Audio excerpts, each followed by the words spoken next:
जय माँ काली, जय माँ तारा, जय भैरव बाबा। हमारे जो 51 शक्तिपीठ की जो सीरीज हम बना रहे हैं इस साल 2025 में, माँ काली के ही मर्जी, माँ काली के ही कृपा से अ डिवाइन जर्नी ऑफ माँ सती टू 51 शक्तिपीठ। माँ सती ने अपने प्रेम के चलते, अपने पावर के चलते, अपने प्यार के चलते कैसे अपने महल छोड़ के एक अघोरी के पास एक शिव को अपने अर्धांग के रूप में मानकर, अपने सब कुछ मानकर कैसे शमशान में रहने के लिए आ गई थी, जिसके चलते उनके पिता प्रजापति के ईगो हर्ट होने की वजह से क्या कुछ विपरीत हुआ और क्या कुछ बुरा हुआ, और उस बुरा परिस्थिति के वजह से कितना जगत कल्याण में मां ने अपने आप को 51 शक्तिपीठ में स्थापना की, ये स्टोरी हम देख रहे हैं। तो हमने पहले ऑलरेडी कई सारे शक्तिपीठों के वीडियोस ऐड कर चुके हैं, जिसके मैं प्लेलिस्ट ऐड कर दूंगी डिस्क्रिप्शन में। उसमें आप एक के बाद एक वीडियोस अगर अब तक नहीं देखा है तो आप देख सकते हो, जिसमें पहला वीडियो तो इंट्रोडक्शन का रहा, जो पहला हफ्ता 2025 की हमने की 52 हफ्ते 52 वीडियो। उसके बाद 4 आदि शक्तिपीठ, जिसमें माँ कामाख्या, माँ काली घाट, माँ काली, माँ तारा तारिणी, माँ बिमला देवी की हमने वीडियो बना चुके हैं। इसके अलावा शक्तिपीठ में माँ चामुंडेश्वरी, महामाया शक्तिपीठ अमरनाथ की, माँ विशालाक्षी, माँ कामाक्षी, माँ नैना देवी, माँ दक्षिणा काली, माँ फुलहारा, माँ कात्यायनी, माँ महिषमर्दिनी तक की हमने अब तक देखे हैं। और इस बार बहुत ही स्ट्रांगली कनेक्ट हो रही है माँ गढ़कालिका। जब हम गढ़कालिका की बात करते हैं, माँ गढ़कालिका के मंदिर उज्जैन में है, और माँ गढ़कालिका बहुत ही प्रचलित मंदिर है, बहुत ही प्रचलित शक्तिपीठ है। ठीक है, जिन्होंने पहली बार ये वीडियो देख रहे हैं तो आपके लिए एक शॉर्ट में फिर से एक बार माँ सती की कहानी। जो माँ सती पहली बार जब शिव को देखती हैं, शिव को ही अपने वर के रूप में चुनती हैं, भले ही महलों की रानी होने के बावजूद, दक्ष प्रजापति की पुत्री होने के बावजूद, ब्रह्मा के वंशज होने के बावजूद, उन्होंने शिवजी को, एक अघोरी को, एक सन्यासी को, एक साधु रूपी, एक भस्मधारी को उन्होंने अपने वर के रूप में चुना। शिवजी ने पहले इनकार किया, उन्हें लगा नहीं, वो सिर्फ और सिर्फ उन्हें पाने की इच्छा है सती में, उसमें निस्वार्थ प्रेम नहीं है, डिवाइन लव नहीं है, अनकंडीशनल लव नहीं, जिसके चलते बहुत ही विपरीत हो सकता है, विनाशकारिक हो सकता है। तो वो माँ सती से शादी करने नहीं चाहते, मना करते, पर माँ सती जिद कर कर उनसे शादी कर लेती हैं। जब नारायण ब्रह्मा सब उन्हें मनाते हैं और दक्ष प्रजापति को भी ये समझाते हैं कि माँ सती के लिए शिव से उच्च वर कोई नहीं हो सकता, तो माँ सती का विवाह शिव से कर दिया जाए, जिसके बाद शिव और सती की विवाह होती है। दुनिया की पहली प्रेम विवाह, जो एक महलों की रानी प्रजापति दक्ष की पुत्री दाक्षायणी अपने पिता, अपने महल, अपने मान, अपने गौरव सब कुछ छोड़कर प्रेम के लिए, प्यार के लिए अपने पति के यहाँ शमशान में रहने के लिए भी तैयार हो गई थी और आ गई थी। पर इसकी वजह से जो उनके पिता, सती के पिता प्रजापति दक्ष की ईगो में जो चोट लगी थी, उसके बदले उन्होंने एक महायज्ञ की आयोजन की, जिस महायज्ञ में पूरी सृष्टि से संपूर्ण देव देवियों देवताओं को बुलाया गया था। त्रिदेवों में नारायण को, ब्रह्मा को आवाहन किया गया था, पर शिव महादेव को निमंत्रण नहीं भेजा गया। जब निमंत्रण नहीं भेजा गया तो मां सती अपने मायके जाना चाहती हैं, पूजा में पाठ करने के लिए, सम्मिलित होने के लिए जाना चाहती हैं, पर महादेव कहते हैं नहीं सती, जाओगे तो विनाशकारिक होगा, मत जाना।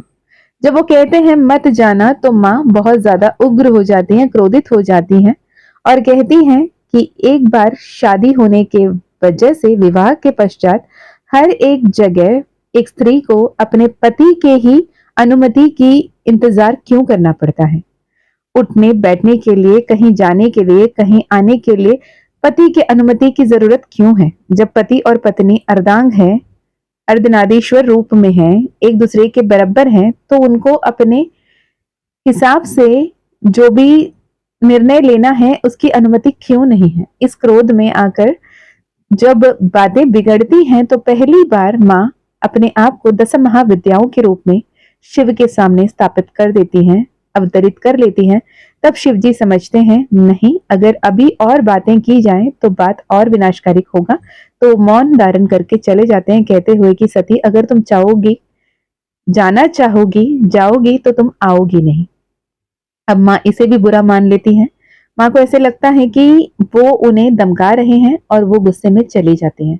पर त्रिकालदर्शी शिव ने पहले ही देख रखा था कि अगर ये वहां जाएंगी तो वहां पे बहुत ही विनाशकारी होने वाला था। और होना क्या था? जब प्रजापति दक्ष की यज्ञ में पहुंची माँ सती दाक्षायणी जब वहां पे पुत्री के रूप में जाती हैं, उन्हें मिलता है अपमान के सिवा कुछ नहीं। जहां पे मान सम्मान मिलना चाहिए था, वहां पे सिर्फ और सिर्फ अपमान मिलता है। जहां पे अपना मन अपनापन मिलना चाहिए था, पिता के प्यार मिलना चाहिए था, अपना समर्पित जो अपनापन लगाव मिलना चाहिए था, वहां पे उन्हें तुच्छ ट्रीट किया जाता है। उन्हें बताया जाता है कि तुम तुच्छ हो, तुम कुछ नहीं, एक शमशानवासी की पत्नी हो, तो मेरे पुत्री नहीं। इससे क्रोधित माँ परेशान, गुस्सा, बहुत ही एग्रेशन में आकर कुछ नहीं करती हैं। पहली बार खुद को कोई अगर सुसाइड करता है वो है माँ सती। खुद अपने आप को यज्ञ कुंड के अग्नि में झोंक देती हैं और अपना जान त्याग देती हैं, अपने देह त्याग देती हैं, जिसके जानते ही महादेव अपने आपा को बैठते हैं और बहुत ही विकराल रूप धारण करते हैं, वीरभद्र को जन्म देते हैं और वीरभद्र को ये कहते हैं कि सब कुछ तहस नहस कर दो, जिसके चलते वहां जाकर उन्होंने दक्ष प्रजापति की सर कलम कर देते हैं और पूरी यज्ञ को नष्ट कर देते हैं। महादेव जाते हैं, जब सती की जली हुई देह को देखते हैं, उनके शव को देखते हैं, तो बहुत ही परेशान, बिल्कुल अपने संतुलन खो बैठते हैं और मां सती की शव को लेकर वहां से चल पड़ते हैं। मां सती के शव को लेकर दर बदर भटकते हुए शिव के चलते सृष्टि की संतुलन बिगड़ती है, क्योंकि सृष्टि की संतुलन बनाए रखने के लिए सृष्टि की रचयिता ब्रह्मा, रक्षक विष्णु और जो संहारक है शिव जी, तीनों की काम करना जरूरी है। गॉड है ना, generator Brahma, operator Vishnu and destructor Shiva, GOD God, तीनों के तीनों को एक सम्मिलित रूप में रहकर काम करना जरूरी है। पर यहाँ पे ब्रह्मा और विष्णु तो अपने संतुलन में हैं, पर शिव जी अपने संतुलन में ना होने की वजह से पूरी संपूर्ण ब्रह्मांड की सृष्टि की संचालन गड़बड़ा जाती है। जब सारे देवियों ने जब शरणागति में जाते हैं ब्रह्मा और विष्णु के, कहते हैं आप ही अब कुछ कर सकते हो, तब खुद महादेव द्वारा दिए गए सुदर्शन चक्र चलाते हुए नारायण मां सती के शव के कई टुकड़े कर देते हैं, उनके शव को नष्ट कर देते हैं ताकि महादेव अपने संतुलन वापस पाए। पर मां सती के जब टुकड़े होते हैं तो कई सारे पुराणों में कई अंक बताए गए हैं, कहीं पे 51, कहीं पे 52, कहीं पे 108, कहीं पे 26, कहीं पे 18। तो यहाँ पे हम बात करें 51 शक्तिपीठ की, तो 51 जगह पे उनके कहीं अंग गिरे, कहीं वस्त्र गिरे, कहीं आभूषण गिरे, और जहां जहां उनके अंग के, उनके देह के, उनके शव के टुकड़े गिरे, वहां वहां पे मां शक्ति की शक्तिपीठ, मां सती की, मां दाक्षायणी की, मां महेश्वरी की शक्तिपीठ स्थापना हुई। और आज हम जिस शक्तिपीठ की बात कर रहे हैं वो है मां गढ़कालिका। मां गढ़कालिका मंदिर जो उज्जैन में है, उनकी बातें आज हम कर रहे हैं। ये मध्य प्रदेश के उज्जैन में स्थित एक ऐसा मंदिर है जो ये भी मान्यता है कि जहाँ पे हनुमान जी अपने महान भीष्म रूप को धारण किया था, तब देवी माँ डर कर भागी थी।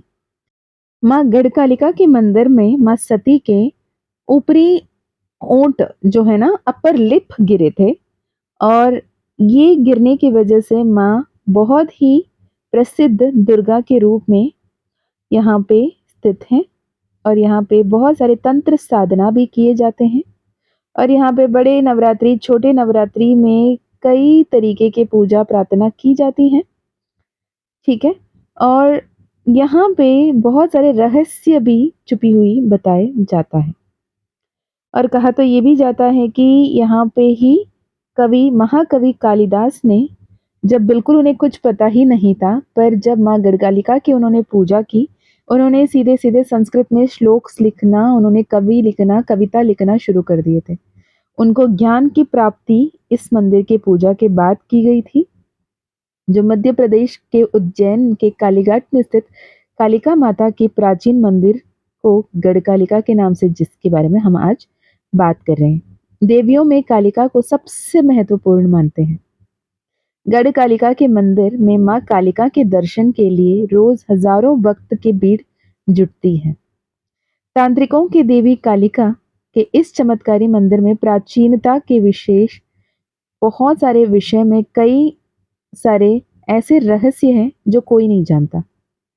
फिर भी मान्यता ये है कि इसकी स्थापना महाभारत काल में हुई थी, लेकिन मूर्ति जो है इस मंदिर में वो सतयुग के काल की है। बाद में इस प्राचीन जो मंदिर स्थित है, उसमें कई सारे पुनर्निर्माण किए गए। माँ कालिका के इस स्थान पर गोपाल मंदिर के से सीधा यहाँ जाता है और गढ़ नामक स्थान पर होने के कारण गढ़ कालिका हो गया है। ये माँ कालिका के रूप है, जो एक तांत्रिक देवी है, जो बहुत सारे सिद्धियां आपको देती है। आप मान के चलिए, जो एक ऐसे इंसान जिसे साधारण कुछ उन्हें समझ में नहीं आता, बोलचाल नहीं आता, उन्हें इमीडिएटली इंस्टेंटली आप संस्कृत में एक ज्ञानी व्यक्ति बना देना, उन्हें महाकवि बना देना, तो सोच के देखें कि इतनी पावरफुल हैं, इतने सारी सिद्धियां माँ देती हैं। अब यहाँ पहुंचे कैसे? उज्जैन से इंदौर एयरपोर्ट जो है लगभग 65 किलोमीटर की दूरी होगी, ओके, 65 किलोमीटर्स। अगर रेल मार्ग से जाना चाहते हैं तो उज्जैन से मक्सी भोपाल मार्ग, दिल्ली नागपुर लाइन, उज्जैन नगदा या रतलाल मार्ग की मुंबई दिल्ली लाइन से भी आप यहाँ पे पहुंच सकते हो। सड़क मार्ग से भी आ सकते हो। और यहाँ पे नवरात्रि की पूजा बहुत ही विशेष रूप से मनाया जाता है। छोटी नवरात्रि, बड़ी नवरात्रि, यानी चारों की चारों नवरात्रि की पूजा यहाँ होती है, क्योंकि माँ कालिका है। और जब भी आप माँ गढ़कालिका से जुड़ते हैं, आपकी नीयत साफ होना चाहिए, आपकी इंटेंशन साफ होना चाहिए। आप सच्चे मन से, सच्चे भाव से जब जुड़ते हैं, तो माँ कालिका आपकी पूजा सफल करती हैं, आपकी साथ होती हैं, आपके हर पल आपके अंग संग रह के आपके प्रोटेक्शन देती हैं, आपको गाइडेंस देती हैं।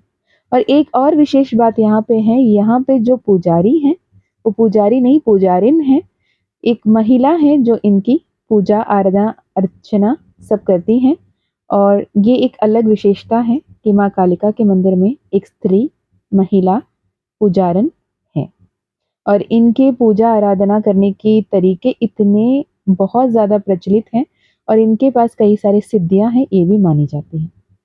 अगर आपको बन पड़े तो कभी एक बार आप भी ज़रूर हो आना माँ कालिका के मंदिर, या फिर आप कभी माँ कालिका के मंदिर गए हैं तो कमेंट में ज़रूर बताना। हम मिलते हैं नेक्स्ट वीडियो में। नेक्स्ट शक्तिपीठ के बारे में बात करेंगे। तब तक अपना ध्यान रखिएगा, खुश रहिएगा, अच्छे अच्छे कर्म करते रहिएगा। मैं मीशा, माँ काली और महाकाल की सबसे लाडली बेटी, फिर मिलती हूँ और एक वीडियो में। जय माँ काली, जय माँ तारा, जय भैरव बाबा।